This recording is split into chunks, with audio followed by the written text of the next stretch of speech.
Assalamualaikum warahmatullahi wabarakatuh. Perkenalkan, nama saya Andayani dan rekan saya Raudah Kamrah.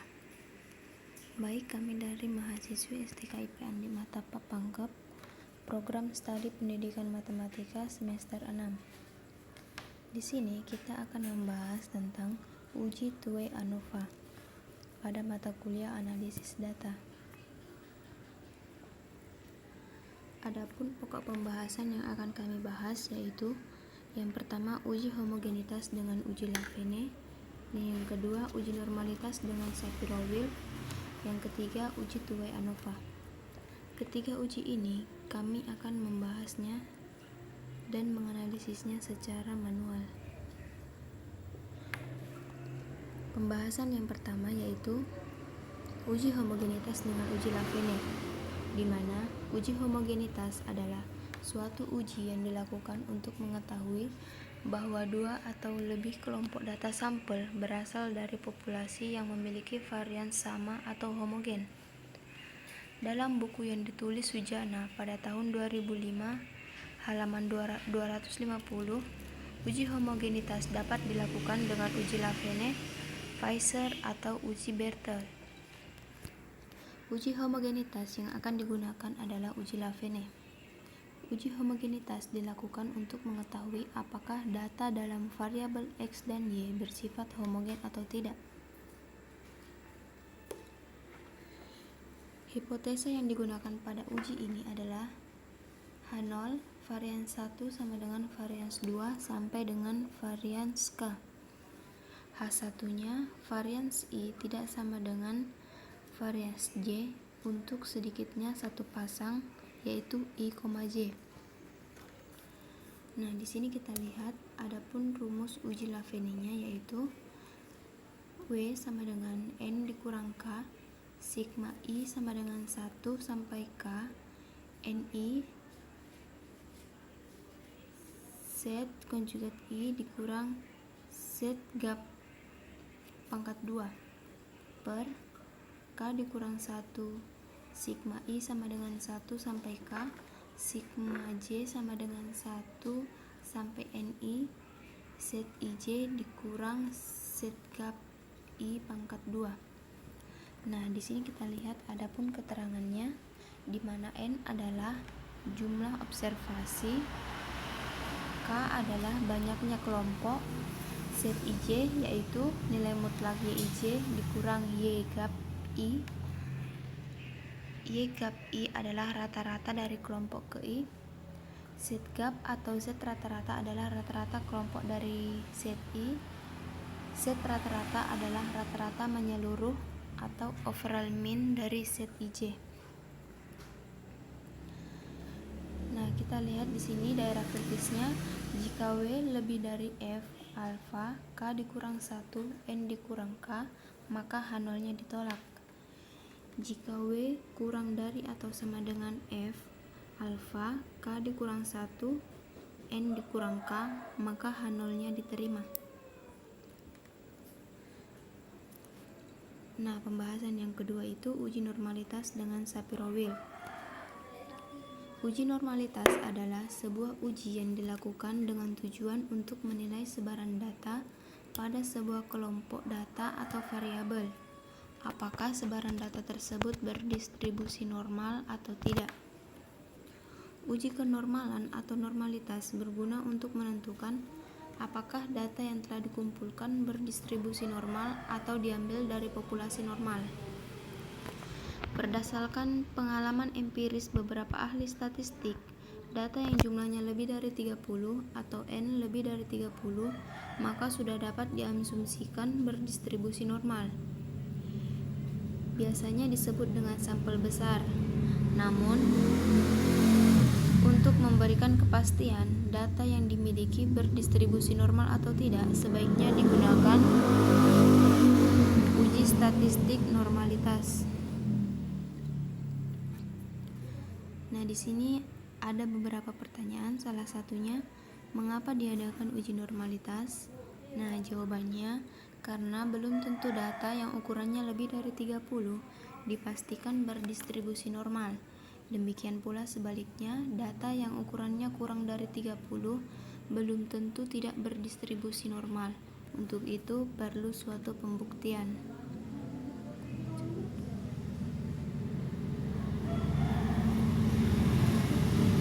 Dalam menggunakan Shapiro-Wilk, adapun tahap-tahapnya yaitu: yang pertama, menentukan hipotesis. H0, populasi berdistribusi normal. H1-nya, populasi tidak berdistribusi normal. Tahap yang kedua, data diurutkan dari yang terkecil sampai terbesar dan kemudian dibagi menjadi dua untuk dikonversi dalam Shapiro-Wilk. Tahap yang ketiga itu menghitung statistik uji, di mana T3 sama dengan 1/D, sigma I sama dengan 1 sampai K AI XN dikurang I ditambah 1 dikurang XI pangkat 2. Menghitung statistik uji D-nya, D sama dengan sigma I sama dengan 1 sampai N XI dikurang X rata-rata pangkat 2. Tahap yang keempat itu menghitung signifikansi uji. Signifikansi uji dibandingkan dengan nilai tabel Shapiro-Wilk untuk dilihat nilai peluangnya dengan syarat jika p-value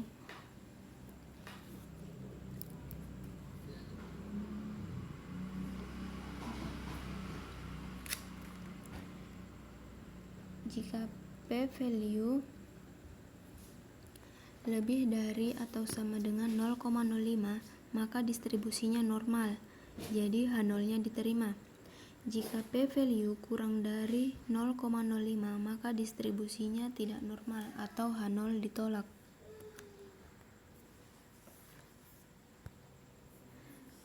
Nah, pembahasan yang ketiga itu Tway-ANOVA, di mana Tway-ANOVA adalah analisis komparatif yang terdiri dari dua variabel bebas atau lebih dari dua rata-rata. Jenis-jenis ANOVA dua faktor atau Tway-ANOVA yaitu tanpa interaksi dan dengan interaksi, di mana tanpa interaksi yaitu pengujian hipotesis beda dua rata-rata atau lebih dengan dua faktor yang berpengaruh dan interaksi antara kedua faktor tersebut ditiadakan.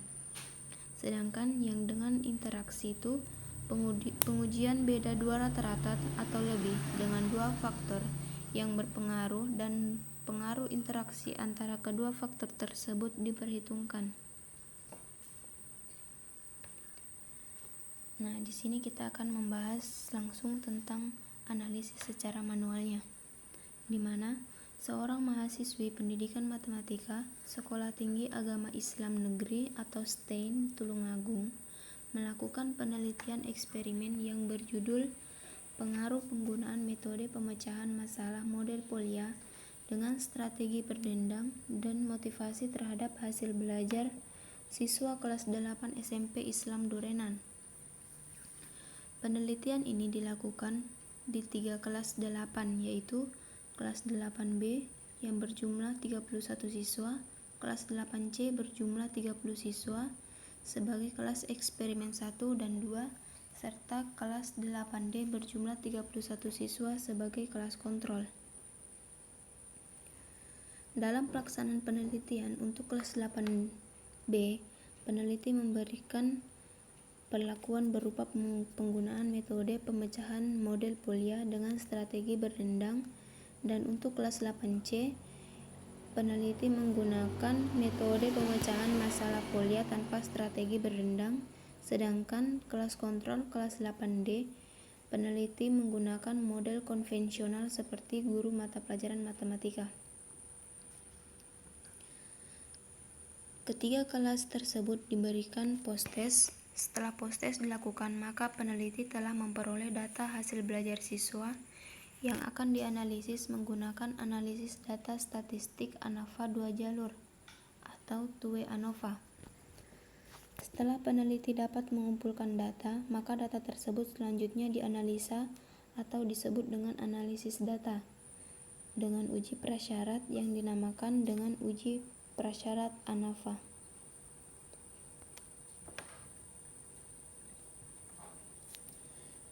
Nah, di sini kita lihat uji prasyaratnya itu terbagi atas 3, yaitu uji homogenitas dengan uji Lafene, uji normalitas dengan Shapiro-Wilk, dan yang terakhir uji Tuohy-ANOVA.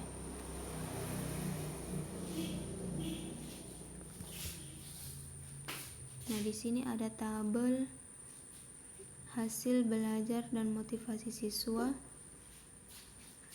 yaitu kelas eksperimen 1 berjumlah 31 siswa, kelas eksperimen 2 berjumlah 30 siswa, dan kelas kontrol berjumlah 31 siswa, di mana jumlah nilai dari kelas eksperimen 1 yaitu 2418 dan kemudian dirata-ratakan menjadi 78. Jumlah motivasi kelas eksperimen 1 jumlahnya itu 3294 dan dirata-ratakan menjadi 106,2581.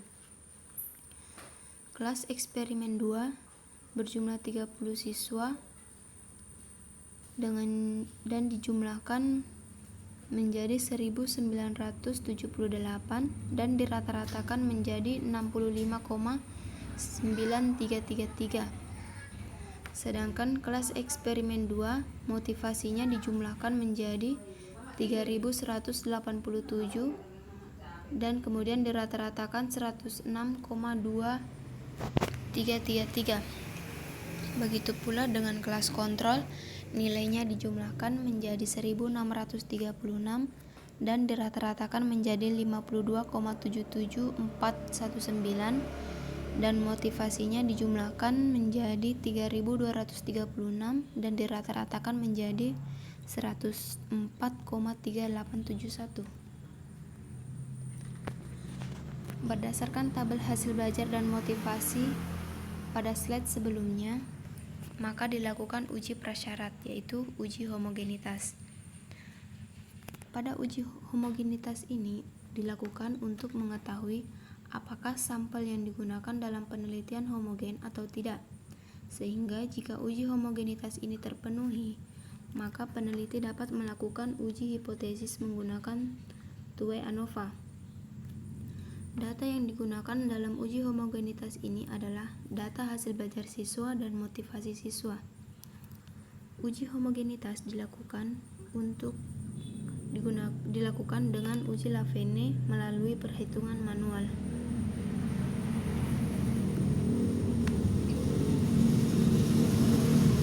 Nah, di sini kita lihat tabel data hasil belajar siswa pada uji homogen hasil belajar siswa, di mana hipotesisnya itu H0-nya sampel adalah homogen dan H1-nya itu sampel tidak homogen. Berikut ada keterangan. KE1 merupakan kelas eksperimen 1, KE2 merupakan kelas eksperimen 2, dan KK merupakan kelas kontrol. Di sini ada nilai pada kelas eksperimen 1 dijumlahkan menjadi 2418 dengan sampel 31 siswa dan dirata-ratakan menjadi 78. Kemudian kelas eksperimen 2 sampelnya itu 30 siswa dengan jumlah 1978, kemudian dirata-ratakan menjadi 65,93333. Begitu juga dengan kelas kontrol. Kelas kontrol terdiri atas 31 siswa dan dijumlahkan menjadi 1636 dan dirata-ratakan menjadi 52,77419355. Nah, pada kolom keempat itu set kelas eksperimen 1, di mana setnya itu kita dapat dari nilai kelas eksperimen 1 dikurangi dengan rata-rata menghasilkan 24. Jadi 54 dikurang 78 itu 24, dan yang kedua itu 66 dikurang 78 menghasilkan 12. Begitu juga sampai seterusnya, dan dijumlahkan menjadi 400 dan dirata-ratakan menjadi 12,903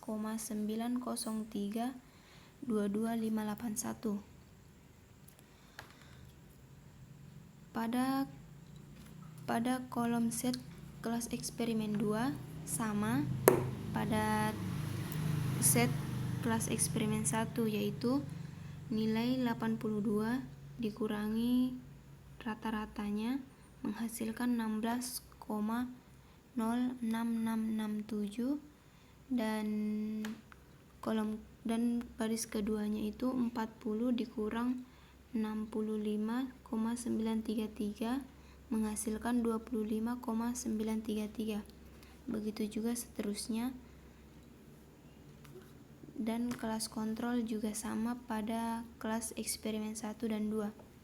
Dijumlahkan menjadi 398,3225806 dan dirata-ratakan menjadi 12,849155.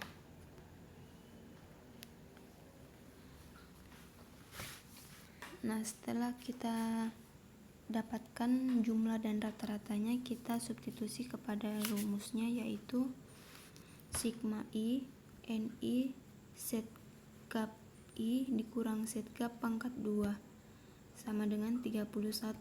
31 didapat pada kelas eksperimen 1 berjumlah 31 siswa, dan 12,903,22581 itu didapat dari rata-rata set kelas eksperimen 1. Kemudian 30 ditambah 30 didapat pada jumlah siswa kelas eksperimen 2, dan 11,0044 didapat pada rata-rata set kelas eksperimen 2. Kemudian 31 didapat pada jumlah siswa kelas kontrol, lalu 12,849115 didapat pada rata-rata kelas kontrol. Setelah itu kita jumlahkan menjadi 12,5946673 ditambah 47,73243868 ditambah 10,54700567 menghasilkan 70,874168. Nah, di sini ada rumus yang kedua, sigma I sigma J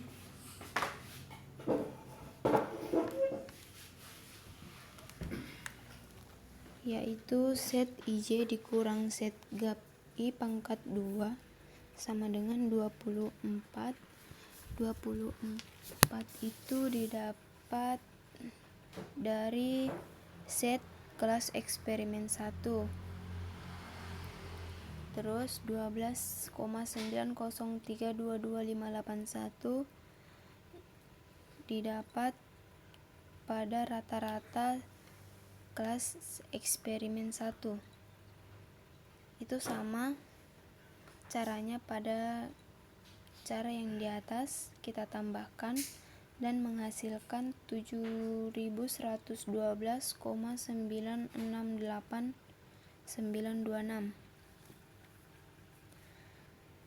Nah, di sini ada rumusnya yang ketiga, itu W sama dengan N dikurang K sigma I NI set gap I dikurang set gap pangkat 2 per K dikurang 1 sigma I sigma J set IJ dikurang set gap I pangkat 2 menghasilkan sama dengan 92 dikurang 3. 92 didapat dari jumlah sampel atau jumlah siswa kelas eksperimen 1, eksperimen 2, dan kelas kontrol dikurang 3 terus dikali 70,8741628.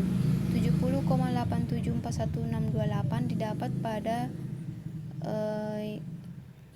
pada perhitungan yang pertama, di mana rumusnya sigma I NI Z gap I dikurang Z gap pangkat 2.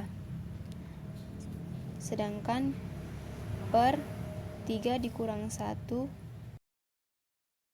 Nah, di sini dengan alfa sama dengan 0,05, F-nya itu 0,05, 2,89 sama dengan 3,10. Keputusannya H0 diterima karena W lebih dari F 0,05 2,89. Kesimpulannya, berdasarkan hasil uji homogenitas dari ketiga kelas di atas, dapat disimpulkan bahwa data hasil belajar seluruh sampel adalah homogen. Nah, bisa kita lihat di sini tabelnya, yaitu tadi menghasilkan 2,89.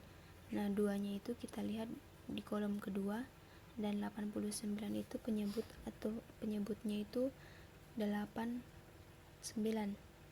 Nah, kita lihat di sini menghasilkan 3,10. Jadi terbukti bahwa data hasil belajar seluruh sampel adalah homogen.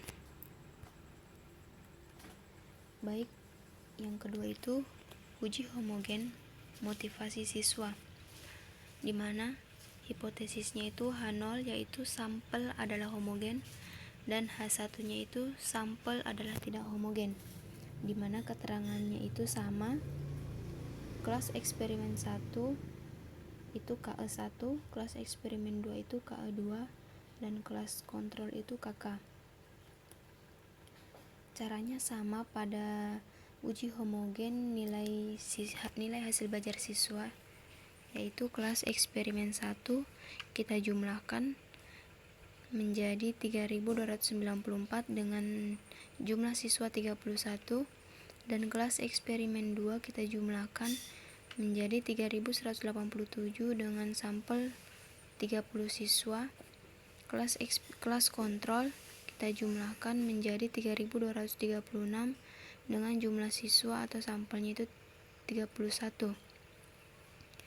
Kemudian kita rata-ratakan. Kelas eksperimen 1 menghasilkan 106, 258, 645, dan kelas eksperimen 2 rata-ratanya 106,2333.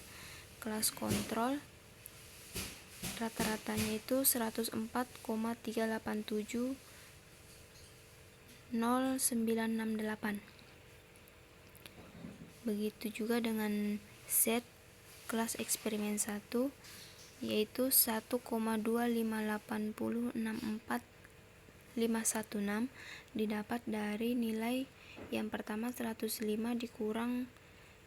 dikurangi dengan rata-rata 106, 258, 0645 menghasilkan 1,258064516.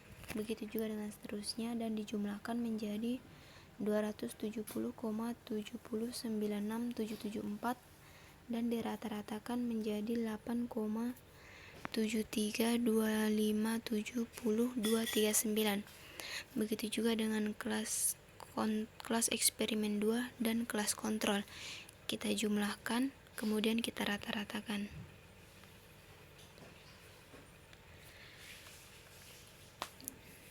Nah, di sini kita lihat rumusnya itu sama dengan nilai hasil belajar. Jadi kita ambil sampelnya itu 31, 30, dan 31. Di mana kita hitung dengan 8,7325 70239 itu kita dapat dari rata-rata kelas eksperimen 1, dan 30 kita hitung 6,786667 kita dapat dari rata-rata kelas eksperimen 2. Begitu juga dengan kelas kontrol, kita jumlahkan menjadi 58,0920499494. Terus rumus yang kedua itu sama halnya dengan yang pada nilai hasil belajar siswa.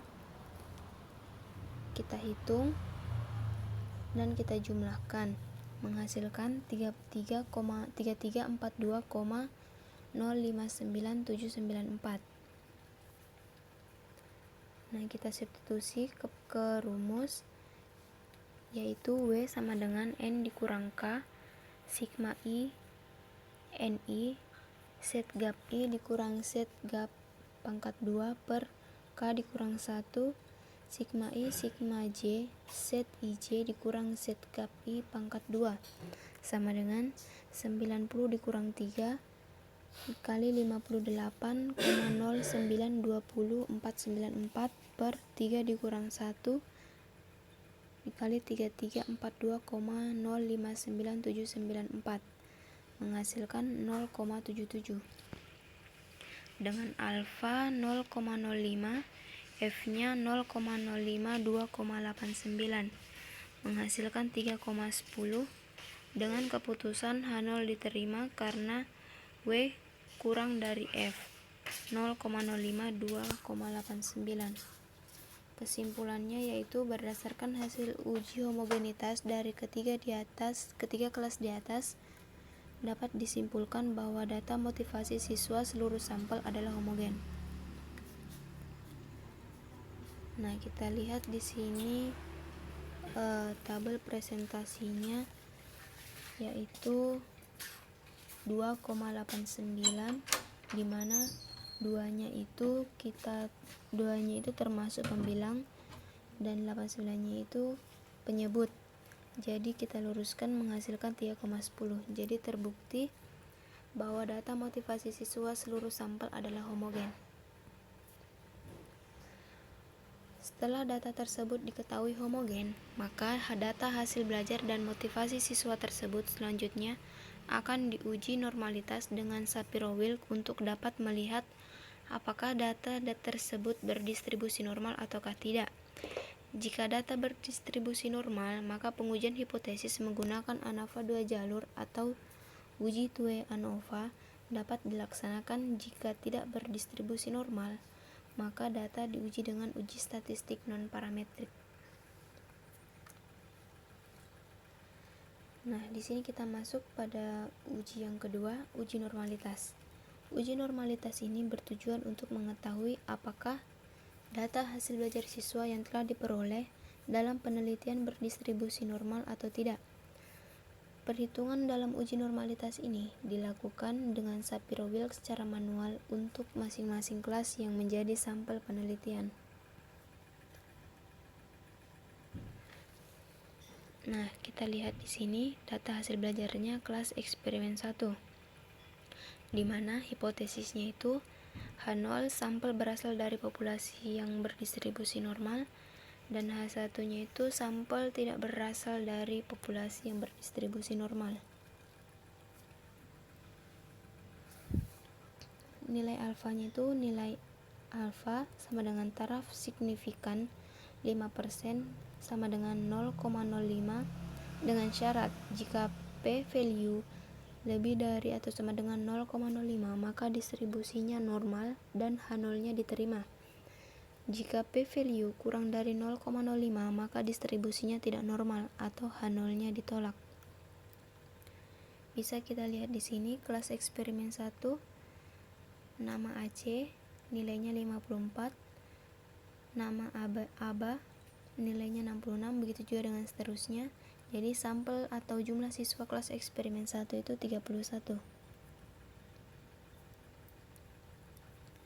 Nah, di sini langkah selanjutnya itu rumus statistik penguji. Langkah pertamanya itu hitung nilai D. Nah, di sini kita lihat kolom XI-nya. XI itu kita dapat dari nilainya. Tetapi pada kolom XI ini kita urutkan nilai yang terkecil hingga terbesar. Kemudian XI dikurang X gap. nilai XI dikurang X gap itu kita dapat dari nilai yang pertama itu 44 dikurang dengan rata-rata 78 menghasilkan minus 34. Jadi sebelum kita pindah XI ke XI dikurang X gap itu kita jumlahkan dulu nilai XI nya, kemudian kita rata-ratakan. Jadi kita dapat nilai yang pertama itu minus 34, dan yang kedua itu 50 dikurang rata-ratanya itu 78 menghasilkan minus 28. Begitu juga dengan seterusnya. Nah, kolom yang ketiga itu XI dikurang X gap pangkat 2. Nah, kita dapat itu dari nilai XI dikurang X gap kita kuadratkan atau pangkat 2 kan, menghasilkan 1156. Begitu juga dengan baris yang kedua, yaitu minus 28 kita kuadratkan menjadi 784.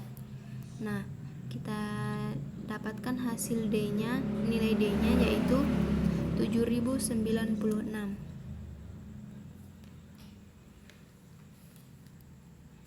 Langkah kedua menguji statistik, yaitu menghitung nilai T3. Nah, di sini ada kolom AI. AI kita dapat dari tabel Shapiro-Wilk.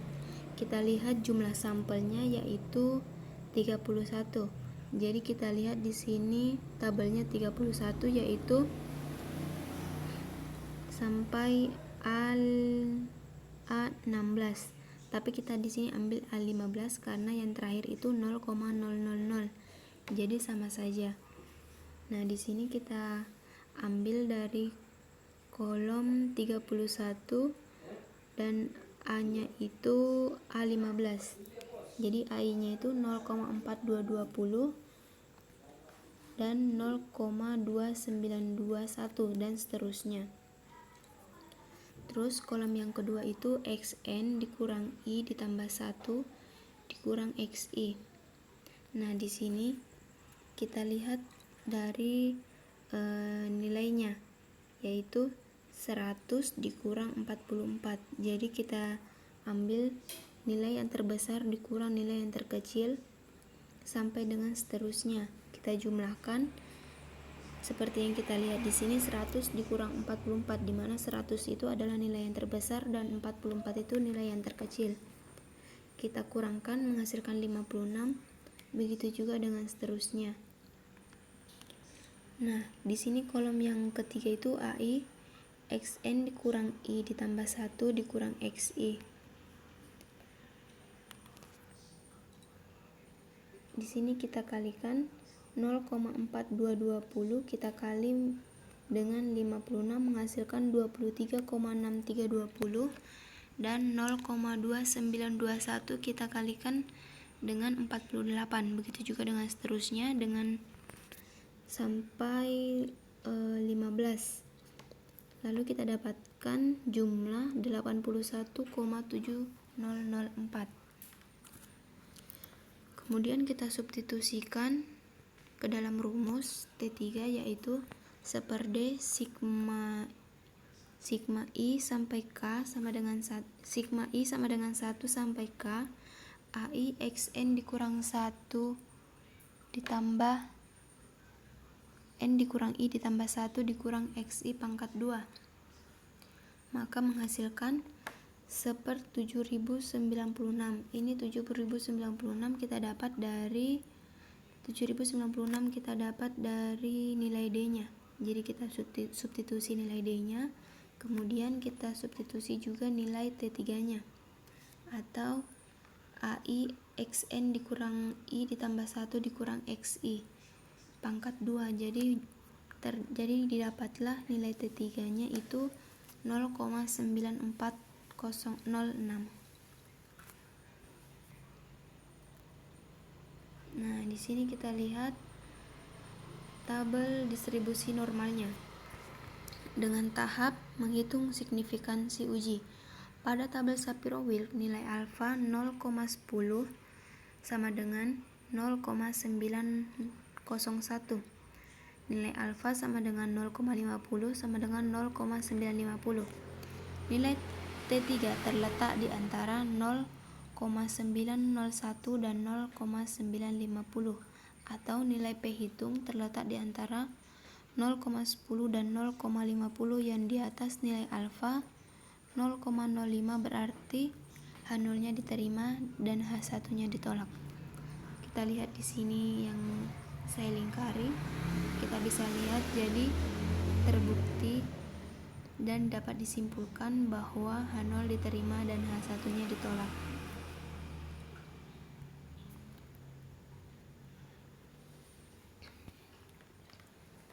Nah, kita lanjut ke kelas eksperimen 2. Hipotesisnya itu H0 sama dengan sampel berasal dari populasi yang berdistribusi normal. H1-nya sampel tidak berasal dari populasi yang berdistribusi normal. Kita lihat di sini kelas eksperimen 2, jumlah siswanya atau sampelnya itu 30 dengan nilainya. Nah, kita pindah ke rumus statistik penguji. Langkah pertamanya hitung nilai D. Jadi ini sama dengan perhitungan pada kelas eksperimen yang pertama. XI-nya itu kita urutkan nilai yang terkecil ke hingga yang terbesar. Lalu XI dikurang X gap atau X rata-ratanya itu kita dapat dari 34 dikurangi dengan rata-ratanya, yaitu 65,9333, menghasilkan minus 31,933. Begitu juga seterusnya. Dan kolom yang ketiga itu XI dikurang X bar X rata-rata pangkat 2. Jadi nilai XI dikurang X gapnya itu kita pangkat 2 akan menghasilkan 1019,738, menghasilkan 6379,867.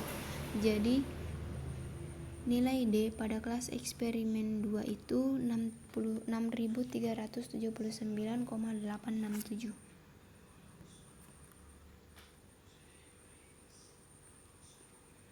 Langkah keduanya itu kita hitung nilai T3-nya. AI kita lihat. Jadi kolom AI-nya itu kita lihat lagi dengan tabel Shapiro-Wilk, di mana sampelnya itu 30. Jadi kita bisa lihat sampelnya N-nya itu 30 dan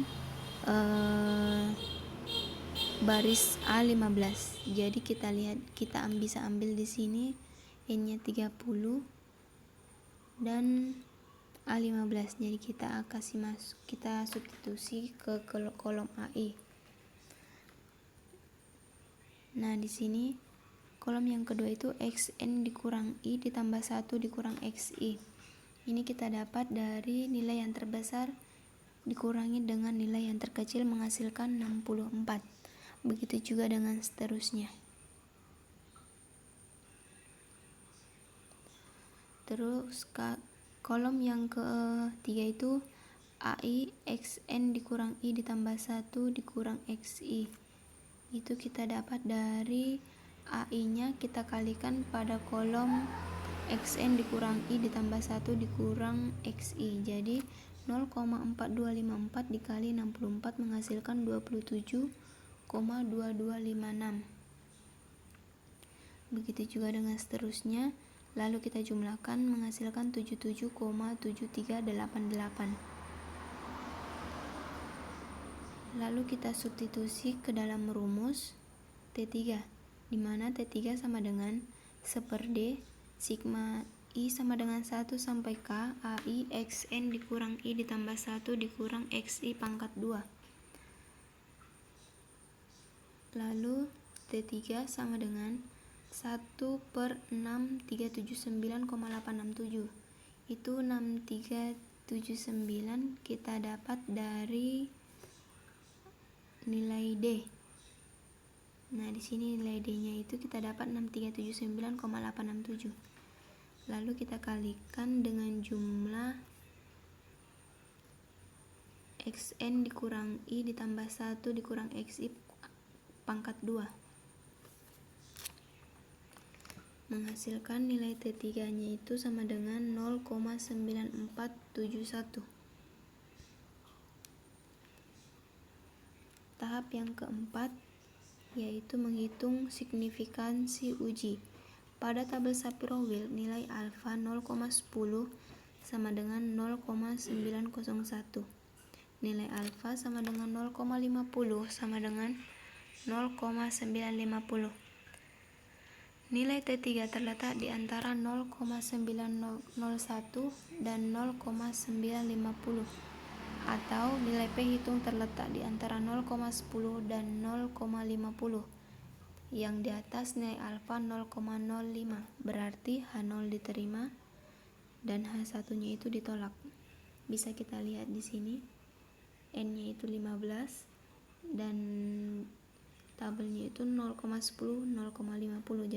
Jadi kita terdapat 0,901 dan 0,951. Jadi terbukti bahwa H0-nya itu diterima dan H1-nya itu ditolak.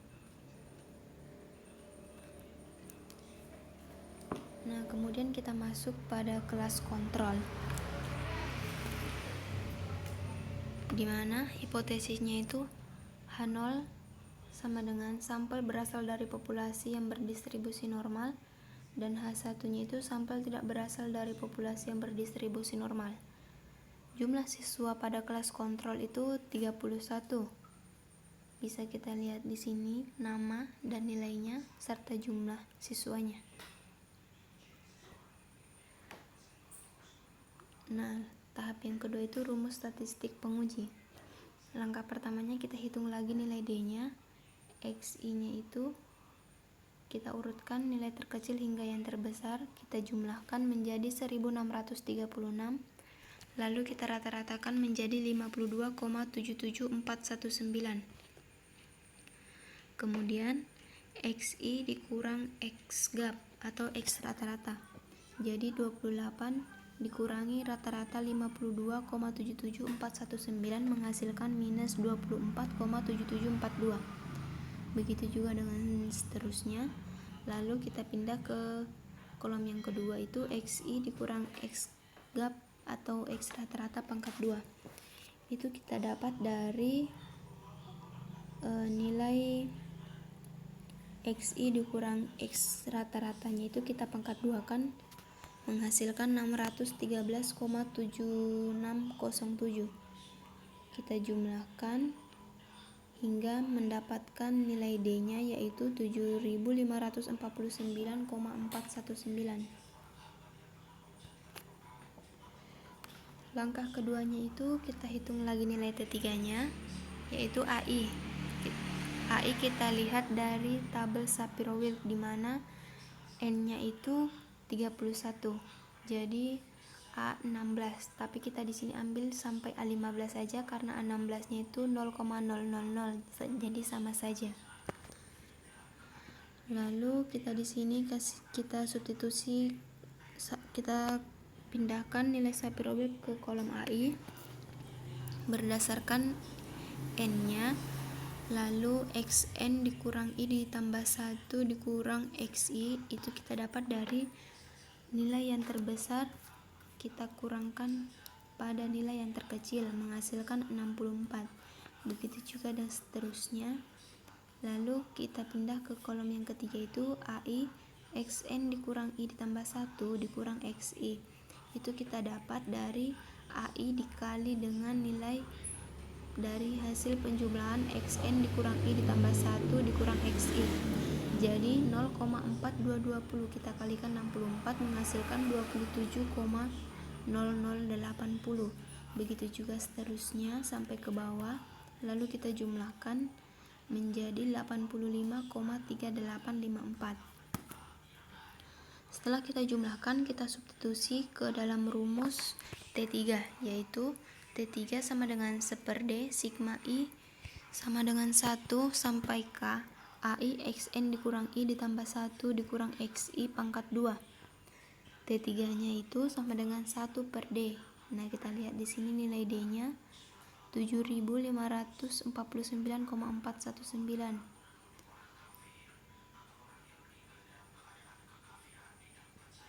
Nah, kita lihat di sini.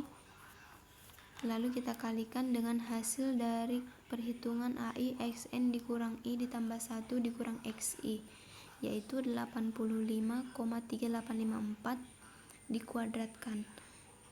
Dan kita dapatkan hasil dari nilai T3 nya itu sama dengan 0,9657. Nah, tahap yang keempat, menghitung signifikansi uji. Pada tabel Shapiro-Wilk, nilai A 0,50 sama dengan 0,950. Nilai alfanya itu 0,90 sama dengan 0,975. Jadi, nilai T3 terletak di antara 0,950 dan 0,975. Atau nilai P hitung terletak di antara 0,50 dan 0,90 yang di atas nilai alfa 0,005. Berarti H0 nya diterima dan H1 nya ditolak.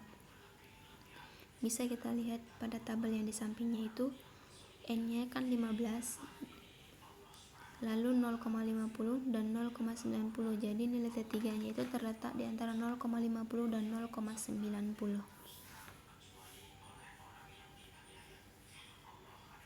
Baik, terima kasih. Itulah tadi hasil dari pemaparan materi saya.